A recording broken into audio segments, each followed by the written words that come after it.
Good morning, Revolution, everyone, and welcome to our stream, Rosanna and Josh and Cameron. Cameron is back twice, double Yeah. time. A sweet repeat. Welcome and happy Friday to all of you and to all of our friends and comrades and siblings out there in internet land. We are streaming on Twitch, on Facebook, on YouTube, and where else? Oh, X, that thing owned by odious Mr. Mr. Musk. Anyway, once again, I want to urge you, if you haven't subscribed to the show yet, please subscribe. We're somewhere around 14,826. Thank you to all of those who pushed us over the top and got us past the mark that we were at last week. Now, the next milestone is 15,000, and let's try to get there uh, by the end of the month. And so we're encouraging everybody, share the show with your friends, share it with your family, share it with your co-workers, hit subscribe, and if you haven't done it yet, what are you waiting on? Please do it now. Help a comrade out. Don't procrastinate. If you're like me, the next second you'll forget and you'll come back next week and still ain't done it. Let's get started. We're talking today about the political aftermath of the Charlie Kirk killing in Utah last week, and it's getting kind of crazy out there, y'all. You know, the MAGA folks are talking civil war, they're talking dictatorship, they're banning the folks. They banned Jimmy Kimmel. And God knows who they're going to ban next. Let me state at the outset so that there's no confusion or misconceptions about where we stand. We are opposed to war. We are opposed to violence. We seek to change society by non-violent, peaceful means. Violence has always and forever been the tool of the ruling class, not us. But the issue is, can we prevent them from using it? That's the big challenge. And there are huge lessons that we can take in that regard from the civil rights movement and the labor movement, most recently led by Martin Luther King Jr. and Cesar Chavez from the United Farm Workers Union. But let's start from where we are, taking the temperature of, how folks are responding around the country. Josh, you're from Ohio, my home state. Let's start with you. How are people responding to the aftermath of the Kirk murder? Are they talking about it? And if so, what are they saying? It's hard to not find someone who's talking about it in some way or another. You're hearing people who are near you talking about it, or you hear people going out of their way to not talk about it, and in that way, it also kind of gets discussed. And in short, it's been as polarizing as one could expect, and maybe even a little bit more. Um, and it's uh, it's dividing us even further than we already are, which only further serves the interests of the capitalist class. The more the working class is split and divided, the easier it is for them to concentrate more and more power. It's been the trend we're seeing. Okay. Don, what about you, Cameron, in Michigan, in Detroit, Motor City? Is it top of mind in Detroit? It surprised me the other day. I heard a comrade say who works in auto there that folks on the shop floor wasn't talking about it that much. They were, going about their daily business, talking about issues, about family and, speed up and whether or not they were going to get vacation and so on and so forth. What's your experience in Detroit? Yeah, I mean, I think the comrade who mentioned that is right. The thing I'm hearing now is mostly the question of free speech, and the attack on free speech, both from the MAGA influenced working class and the, just, I guess you could call them apolitical, the more trade union minded workers. But really, this attack on free speech, I think, is really upsetting and striking a nerve in the heart of the American working class. Our constitutional rights, our Bill of Rights are very cherished. And, I think the billionaires and their mouthpieces are really lashing out, especially on free speech, because they feel the ground shifting beneath them. They see, even MAGA influence workers realizing that this super exploitation and speed ups and layoffs and the MAGA agenda is not really working for them. And then the right wing's call for censorship and increasing towards kind of dictatorial rule is kind of seen as a desperate attempt to kind of crush opposition. And I think what it shows, like Josh said, is they're trying to divide us, but what they really fear is a mass popular opposition and the unity, and especially an agreement between MAGA influence workers and basic working class demands like healthcare, jobs, um, infrastructure projects, so on and so forth. So, less about the Kirk murder now, more about the attacks on free speech. Well, they're doing everything that they can to create opposition. I mean, if I wanted to create, a big upsurge against what I'm doing, I would attack everybody and their mama and daddy and cousin and next door neighbor and see what happens. Because that's basically what they're doing. But before we get into that, Rosanna, in LA, uh, what's been the reaction there? Big topic of conversation or not so much? Not so much. We're focused here on, defending immigrant rights.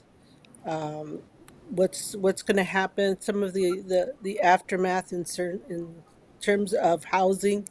The Board of Supervisors just approved funding to help those with who were affected by the raids, whose breadwinners have been taken, but and they risk the um, being evicted because they don't have the funds to pay for housing.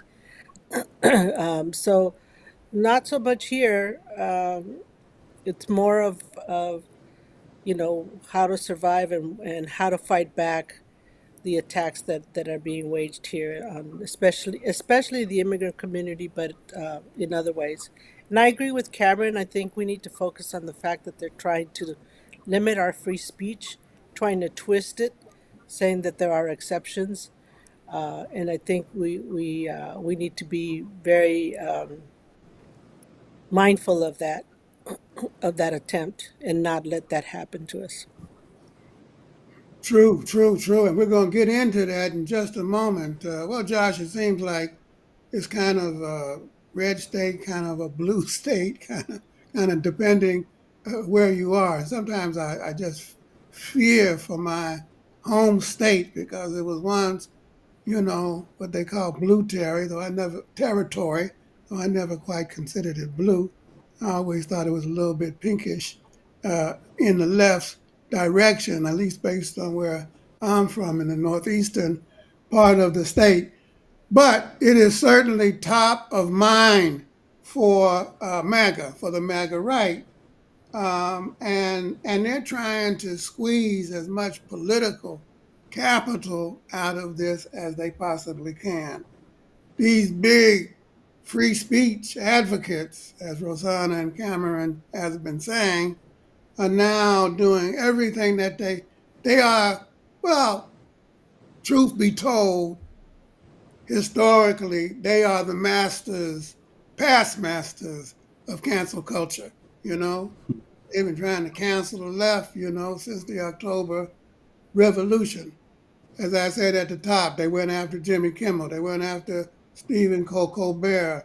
Trump was at dinner the other night. He got booed. And then he told Pam Bondi, the Attorney General, he said, Yo, Pam, uh, I think that these fools are guilty of RICO violations. And, and they want to, charge them for racketeering, for booing. I always thought booing was a form of free speech. So first, what is RICO? And is that even legal in your opinion? You're an attorney. RICO is it's one of those things that it gets kind of sensationalized whenever it's brought up through like pop culture, movies, or in general discourse. But essentially, it was created, decades ago, as a way of getting organized crime, of a way of being able to stick them with a charge when they were being evasive enough to avoid everything else, as kind of like a last ditch catch all for those kind of situations. It's never been applied in this kind of situation, but that has also not stopped them from deciding to change the rules by executive fiat. They've been continuously trying to do that to further press the burgeoning constitutional crisis that's developing. Because the executive branch at this point is essentially gone rogue, and it's trying to concentrate legislative power and judicial power within itself, and basically daring the other branches to do something about it. And it's insane just how fast this is accelerating, but that's also the intent. Like you said, they're trying to milk Kirk's death for as much political capital as they can. I mean, they're the ones talking about, oh, you got to respect the man and his family. But his corpse was even cold before they started trying to turn him into the latest grift. And there's a difference between mourning the death of Kirk and condemning the act itself, which ended his life. But that's not a distinction that the right is making. They're conflating the two. They're using his death as a vehicle to advance his own Nazi-like views and propaganda as reasonable and deserving of respect, which is ironic for the reasons I stated. But then again, it should come as no surprise that fascists don't really have any real principles, and they'll say anything they can in order to secure power and inflame further interworking class tensions. That's true. All they care about is power and drive for power. I think there was a phrase from Nietzsche. I can't exactly remember what it is about the will to power, and they're doing everything possible that they can possibly do in order to exercise it and to scare and intimidate the American people. And in some quarters, it seems to be working. Cameron. And now Trump has declared Antifa a terrorist organization, which to me is the weirdest thing in the world. I mean, it's really weird because Antifa means anti-fascist. As far as I know, I don't know of any Antifa organization. I don't think they got an address. I don't think they got a bank account, you know, email address or snail mail address. They don't have a structure.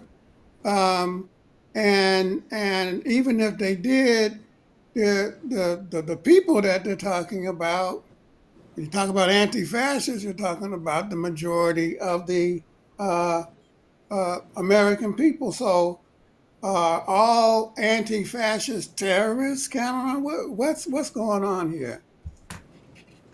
Well, no, certainly not. And anti-fascist is an idea, not an organization, right? And again, they're trying to scapegoat and divide the popular anti-fascist sentiment amongst the working class. You know, they're blaming Antifa, they're blaming trans people, they're blaming woke people, immigrants, and you know the entire left, because their strategy relies on dividing us and distracting us. And a divided and confused working class is a weak working class, right? So our mission is to expose this for what it is and to unite people around our common interests, right? Like we said, the need for jobs, like Rosanna said, the need for housing, healthcare, a peace, voice on the job. These are all things that unite the American working class, and that just kind of transcends these divisions that the corporate media and the far right is trying to impose on us and manufacture and get us all confused and angry. But really, you know, we should be angry at the billionaires and their agenda, not each other. Rosanna, you know who else they called a terrorist, Rosanna? It was Nelson Mandela. Nelson Mandela. And he and the ANC, African National Congress, were banned from coming into this country. You know, it got free in 1990. They didn't take off the terrorist designation until 2008, you know? Can you imagine? Is one person's uh, freedom fighter another person's terrorist? Or is this a class designation, as Cameron suggests, that's being used in order to make a wide sweep and suppress democracy? I think it definitely it's it's attempt to sway people's thinking and to perhaps use people lack of knowledge to make them believe that Nelson Mandela and others are not those that you should be following. But we got to keep in mind that the biggest battle here is in the battle of ideas, and they're losing the battle of ideas, in my opinion, because we have social media, we have AI, we have all of these other resources that we didn't have back in those days, and they haven't been able to figure out how to fight back, because we can easily get on our phone and double check things, fact check this and fact check that, and we should really be in the habit of doing that because we are inundated with all kinds of false lies. I mean, all these lies and all of the the the misinformation and half truths, and so that it really is important for all of us to dig deeper, to look under the hood, to make sure that we understand and we make sure that what we're being told is in fact uh, correct and the truth, and also, um, is it in our interest as working class people?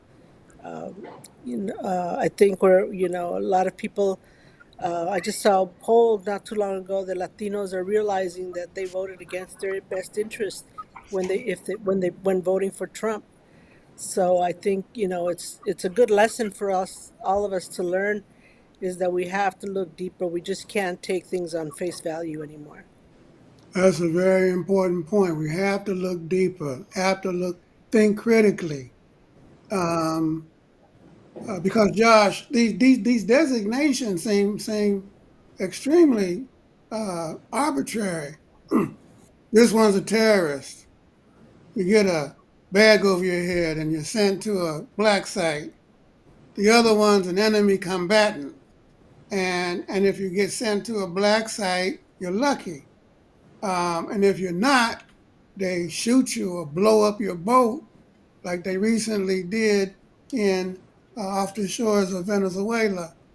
I'm intrigued by your formulation that the administration is combining not only executive powers but judicial and legislative uh, under their authority, under their portfolio. So is there law anymore in this country? Or, and if that is the case, what do we do about it? Hard questions to answer, but short answer is there is for now, but it's wavering. It's starting to unravel under this relentless assault.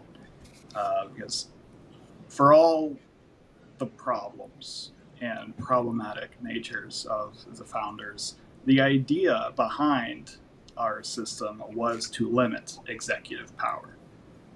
That's why the ability to make laws was invested into Congress, so that the executive, the sovereign, the king, as it were, couldn't just do whatever the hell he wanted.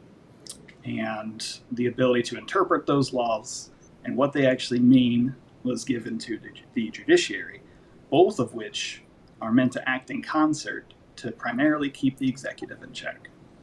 There's a bit of it also going both ways in order to make sure the judiciary and the legislature doesn't go out of control, but the primary objective was to make sure that the executive doesn't become a king. And somehow that's what's starting to happen. We're moving more and more towards something that's resembling more of an elective monarchy. But it's also not set in stone that this is how it's going to ultimately play out. The hypocrisy between the right wing's condemnation of Charlie Kirk's murder and the degree to which they celebrate and deify vigilante violence against people of color and anyone they deem to be woke is increasingly stark. And I think that is starting to contribute to a growing sense of cognitive dissonance, of disconnect between Trump and his MAGA cabinet and everyday people. Because I'm seeing people now that haven't said anything suddenly saying, "Wait, guys, this is too much."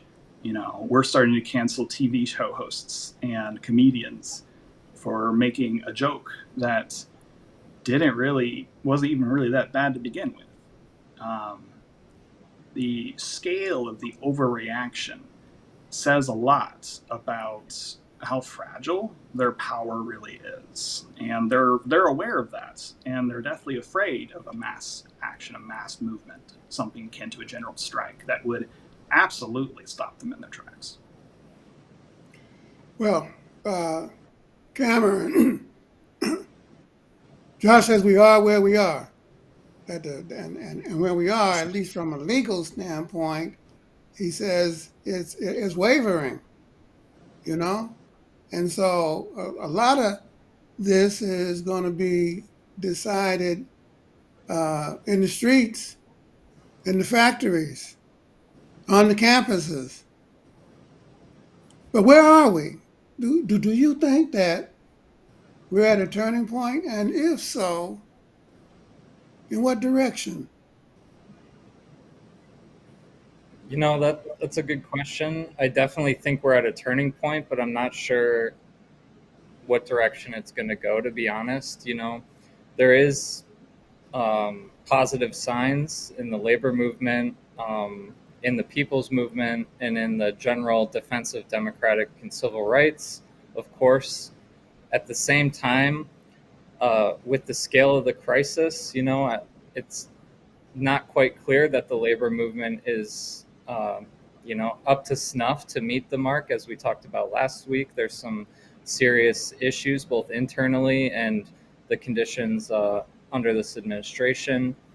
And there's also not a quite of a clear enough, mass popular movement that can galvanize the entire country's working class majority around kind of a common sense way forward. But that doesn't mean that, as the show suggests, civil war certainly is not inevitable. War is never inevitable. and the rule, or I guess the steps that are increasingly being taken towards fascist dictatorship is not inevitable, and it depends on the fighting spirit, the unity, and the working class majority to determine the shape of things to come. But I'm not so certain at this point where we're going. If I'm being honest, I don't want to sound pessimistic. I'm certainly not pessimistic, but in terms of a turning point and where we're going from here, it really depends on, like you said, the popular mass struggle. Rosanna, what's your opinion? Turning point? And if so, in what direction? And after that, Rosanna answers Josh, I'm coming to you with the same question. This is our speed round. Yeah, I don't think that we can clearly say this is it, but I think we can see it coming. And I think that it's the American people who've been out on the streets, who have been writing to their members of Congress and senators and legislators and rallying the local governments. All of the actions have made a big difference. And I think that we can see it coming, which means that we have to keep continually being out there protesting, exercising our rights of free speech, of assembly, to be able to show that we are not falling prey to the propaganda. We are not falling prey to all of these misinformation, but that and we are not allowing the injustice that's being waged on people in the different forms to happen without a voice. And um, and I think that that's what we need to continue, is to be the voice and the opposition in however many ways that we can, in uh, that are that have an impact, not silly stuff, but that are going to have an impact, where they're going to show people that what we really need to do is defend our country against this MAGA attempt to take it over and establish some kind of other government. Yeah, and it seems like that's what they're trying to do, by any which way. Josh, turning point or no? I think it absolutely is. It is harder to say which direction it's going to go, like Cameron said. But there there's a number of ways this could go. Assuming it doesn't come to an all-out, real civil war, which is not inevitable. I mean, it's not inevitable. We better hope it's not, because regardless of the outcome, it's going to be bad for a lot of people. And if modern war is any indication, it's going to be a lot longer and a lot more complicated than it was last time. And we need to do everything we can to avoid that. There's also been talk about a sort of de facto or functional civil war, where it's talking about the wanton use of federal executive power against the rights of states and citizens, which is ironic coming from the supposed states' rights crowd, but that just goes more to the hypocrisy that's just laden throughout all of this. It's got everyone's head spinning. No one knows what to think, which is also kind of the point, because if everyone's confused, it's easier to manipulate them with misdirection. There's other ways this could play out besides an actual, civil war. Cooler heads could prevail. In that case, we could be looking at a pause, let's be real, there's no going back to how things used to be. There never is. In American politics, once a door has been opened, I can't think of a single time it's ever been closed again. This crisis could resume the next time an opportunity presents itself to MAGA, when a righty kills another righty and they want to blame a lefty. We could we could be seeing the beginning of balkanization, You have interstate compacts that are now developing between progressive-minded states. The West Coast states are forming one, and many of the Northeast states are forming one. Because they're like, well, if the FDA isn't going to mandate vaccines, we'll do it amongst ourselves.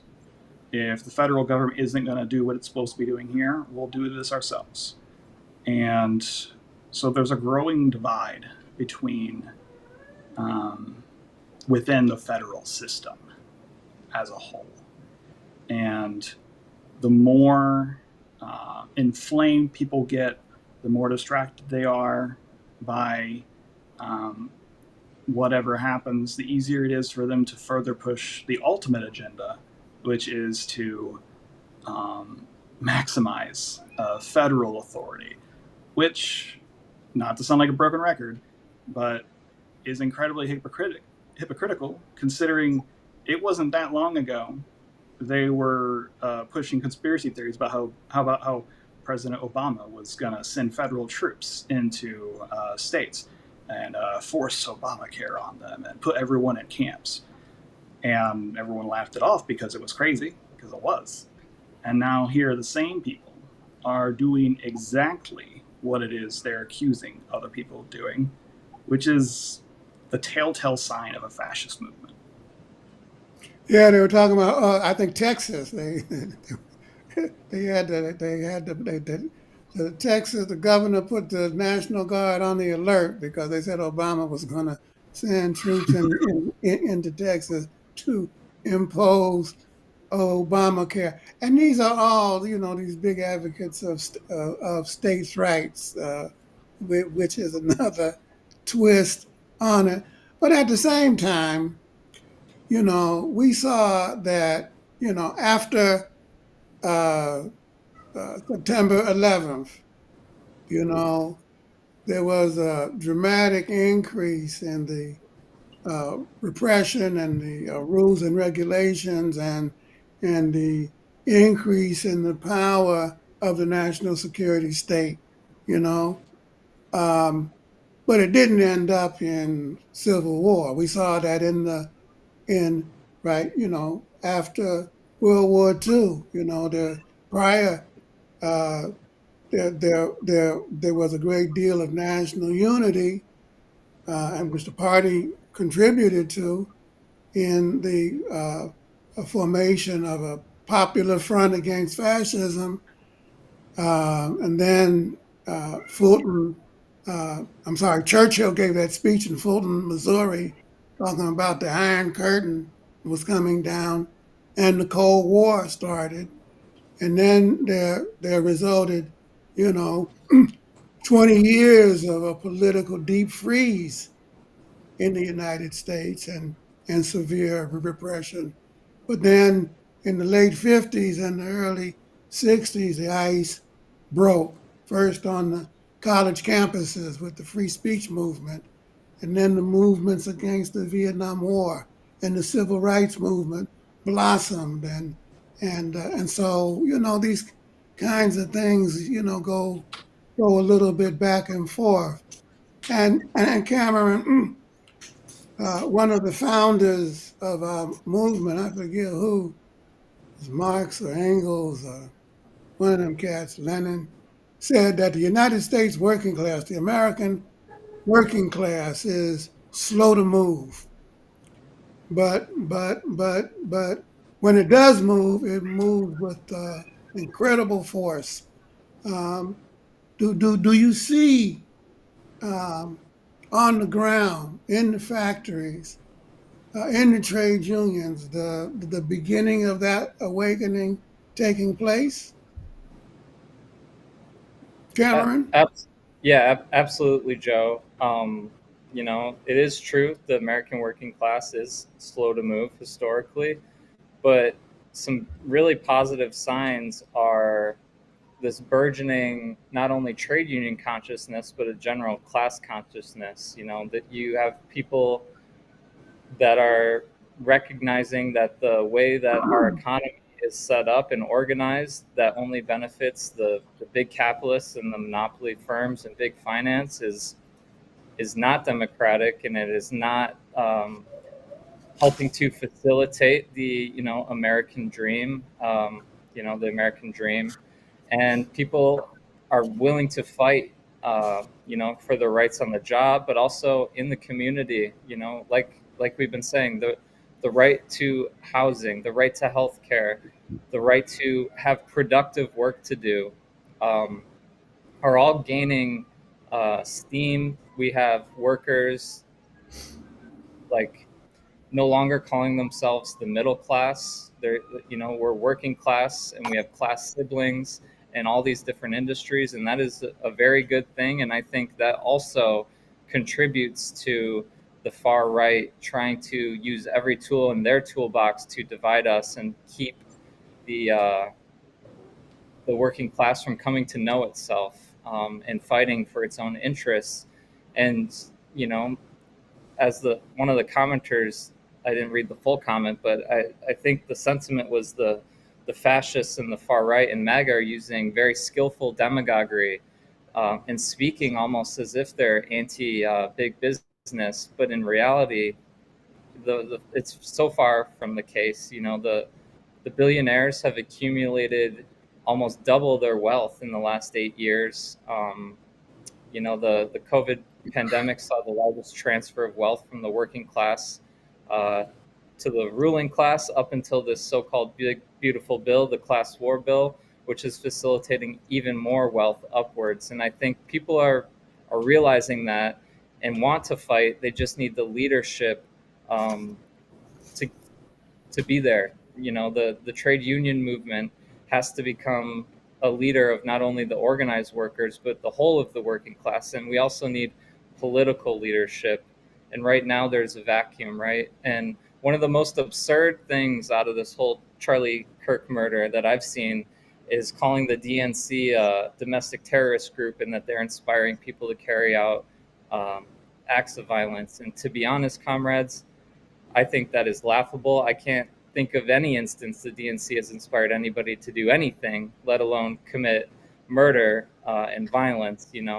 And that's not to take away from the fact that the Democratic Party is and has been complicit in the Gaza genocide and the war in Ukraine, of course. But to inspire the American people to commit domestic terrorism, I think is laughable on its face. It's hard to get uh, them to inspire people to really do much of anything.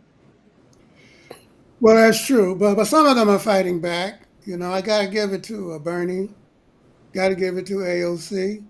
They're going into the red states. They're holding big rallies. They're going where they need to go, building a mass movement where it needs to be built. And Rosanna, we can't give up on any section of the working class, white, black, Latino, Asian. I don't care what their political opinions are. We have to fight for the unity of the class, and we got to do that on the basis. We keep saying it over and over again, on the basis of the issues, without preconditions. Um, but I want to turn the conversation in another direction, because some on the left and some in our ranks even are saying it's time to hunker down. You know, um, it's time to for self defense. Um, you know, uh, form militias. Like the Panthers did. What's your view? Is the best way to defend the there go the Panthers with the free breakfast program, and there are two sides of a single effort there.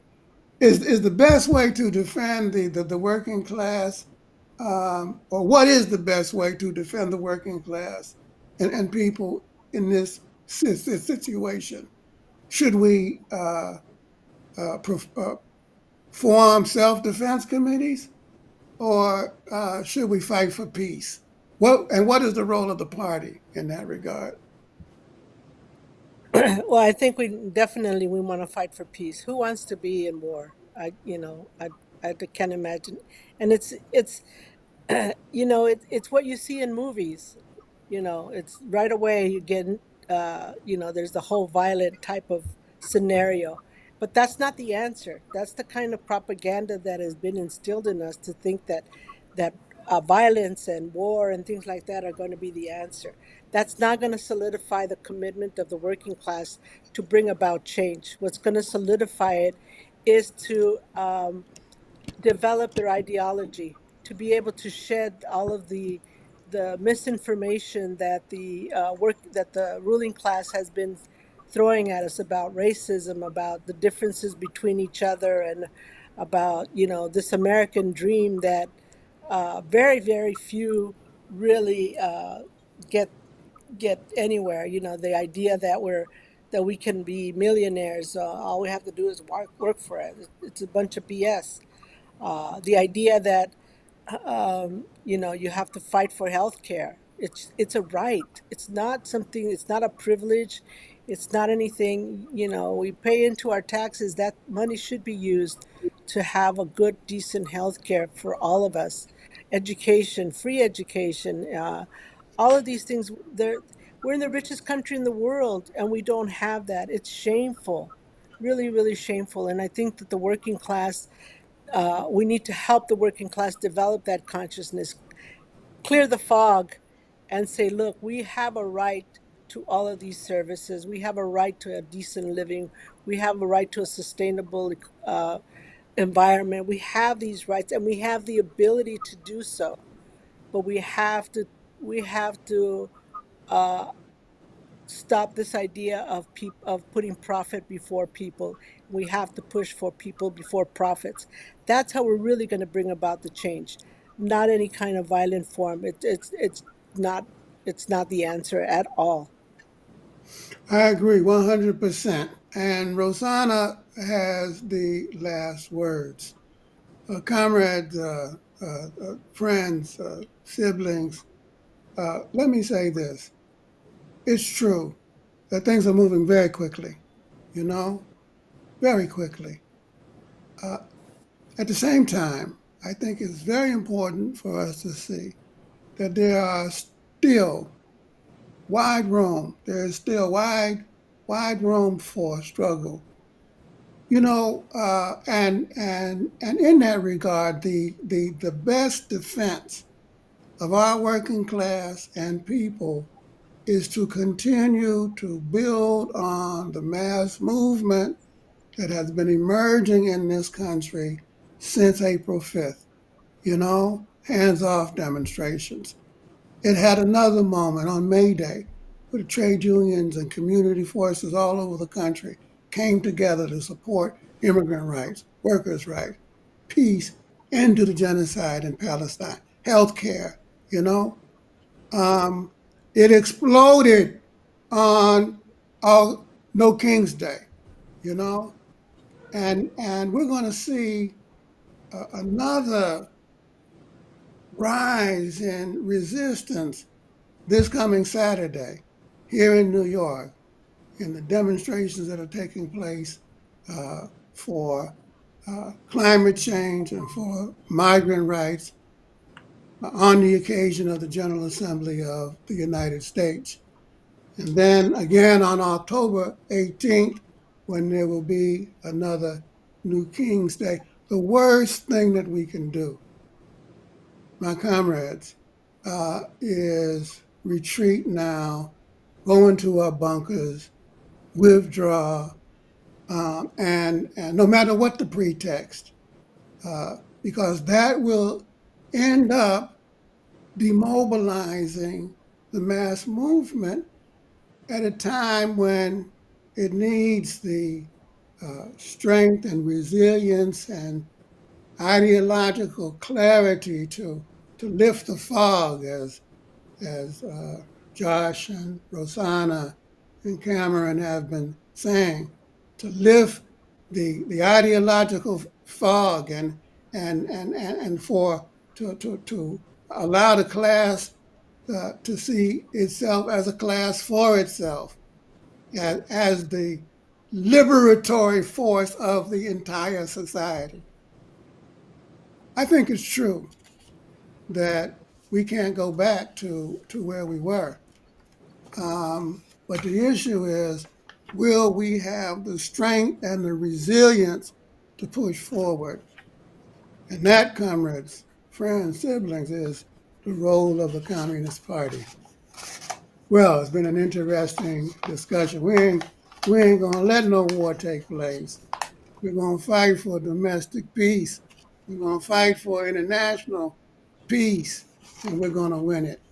Until next week, stay strong, stay safe, stay in the fight. See you on the front lines. Take care, everybody.